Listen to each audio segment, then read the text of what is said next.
ગુજરાત સરકારની greenfield policy અંતર્ગત શરૂ કરેલ ગુજરાતની પ્રથમ મેડિકલ કોલેજ અને ઉત્તર ગુજરાતમાં પોસ્ટ ગ્રેજ્યુએટ મેડિકલ પ્રોગ્રામ પ્રદાન કરનાર નૂતન મેડિકલ કોલેજ એન્ડ રિસર્ચ સેન્ટરના MBBSની પ્રથમ બેચના વિદ્યાર્થીઓનું ગ્રેજ્યુએશન સેરેમની અને PG મેડિકલ વિદ્યાર્થીઓ માટે સ્વાગત સમારોહ યોજાયો.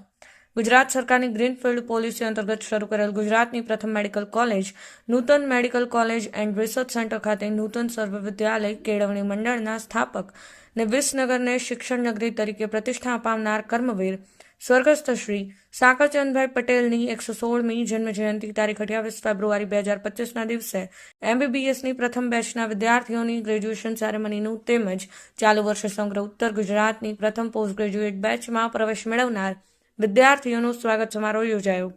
આયોજિત સમારંભમાં શૈક્ષણિક વર્ષ 2019-20માં MBBSમાં પ્રવેશ મેળવી ઉત્તમ અભ્યાસ પૂર્ણ કરનાર 147 ડોક્ટર વિદ્યાર્થીઓને સર્ટિફિકેટ એનાયત કરવામાં આવ્યા. ઉપરાંત ચાલુ વર્ષે ઉત્તર ગુજરાતની પ્રથમ MD/MS પોસ્ટ ગ્રેજ્યુએશન બેચના 17 વિદ્યાર્થીઓનું સ્વાગત કરવામાં આવ્યું. સ્વર્ગસ્થ શ્રી સાકાચંદ દાદાના સ્વપ્ન અને સમગ્ર પંથકના વ્યક્તિને ઉત્તમ અને ઉચ્ચ કક્ષાની આરોગ્ય સેવા પૂરી પાડવાના હેતુથી કામ કરનાર નૂતન સર્વવિદ્યાલય કેળવણી મંડળ ટ્રસ્ટના ચેરમેન શ્રી અને યુનિવર્સિટીના પ્રેસિડેન્ટ શ્રી પ્રકાશભાઈ પટેલના અથાગ પ્રયત્નો અને કુશળ નેતૃત્વ હેઠળ વિસનગર ખાતે ગુજરાત રાજ્યમાં પ્રથમ ગ્રીનફિલ્ડ પોલિસી અંતર્ગત ગુજરાત સરકારને ભારત સરકારના સંયુક્ત સહકારથી MBBSની 150 બેઠકો સાથે નૂતન મેડિકલ કોલેજ એન્ડ રિસર્ચ સેન્ટરની વર્ષ 2019-20માં શરૂઆત કરવામાં આવી હતી, જે આજે રાજ્ય અને રાષ્ટ્રના આરોગ્ય ક્ષેત્રે મોખરાની સંસ્થાઓમાં ઓળખ પામતી એક સંસ્થા બની ગઈ છે. ઉલ્લેખનીય છે કે અત્યાર સુધી મેડિકલ ક્ષેત્રે પોસ્ટ ગ્રેજ્યુએટ કરવા માટે નોર્થ ગુજરાતના વિદ્યાર્થીઓએ બીજા રાજ્યમાં અથવા જિલ્લામાં જવું પડતું હોય છે, જે હવેથી દરેકને પોતાનું ઘર આંગણે ઉત્તમ અને ઉચ્ચ કક્ષાનું તબીબી શિક્ષણ મળી રહેશે. Arjunsinh, Patan express, Mehsana.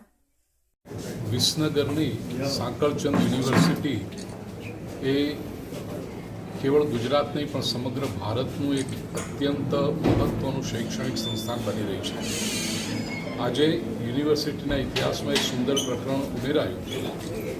Medical college શરૂ થઈ એનો પહેલો બેચ આજે 147 સ્ટુડન્ટ્સ MBBSની ડિગ્રી લઈને બહાર નીકળ્યા, સાથે 17 સ્ટુડન્ટ પોસ્ટ ગ્રેજ્યુએશન માટે પણ ઇન્ડક્ટ થયા. અને આદરણીય સાકરચંદ દાદાનો આજે 116મો જન્મજયંતિ અને એ નિમિત્તે જ્યારે કાર્યક્રમ થયો, પ્રિય સ્વજનો, ગુજરાતના વતની તરીકે, વિશેષ કરીને ઉત્તર ગુજરાતના વતની તરીકે મને આ કાર્યક્રમમાં સહભાગી થવાનો આનંદ એટલા માટે થયો કે આટલા બધા વિદ્યાર્થીઓ, એમના ચહેરા પરની જે ચમક જોઈ અને કાર્યક્રમ પૂરો થયા પછી પેરેન્ટ્સે જે યુનિવર્સિટી માટે, હોસ્ટેલ માટે, એમાં સંસ્કારો માટે જે રીતનું આ યંગ સ્ટુડન્ટ્સનું ધ્યાન રખાઈ રહ્યું છે, ભોજનથી માંડીને દીકરા દીકરીઓની સુરક્ષા, એમના શિક્ષણ, એની ઓવરઓલ કેળવણી માટે અને ઘડતર માટેનું એક જ્યારે વિદ્યાર્થીઓ પાસેથી અને વિદ્યાર્થીઓના પેરેન્ટ્સ પાસેથી આવે ત્યારે કેટલી મહત્ત્વની વાત બને છે. આપણને સૌને અત્યંત આનંદ થવો જોઈએ કે ગુજરાતની ધરતી પર આવું એક અદ્ભુત શૈક્ષણિક સંસ્થાન ધીરે ધીરે વિકસિત થતું એક વટવૃક્ષ બનીને ઊભું છે અને સમાજના દરેક વર્ગના લોકો, દરેક જ્ઞાતિ, દરેક ધર્મના લોકો એમાં લાભ લઈ રહ્યા છે.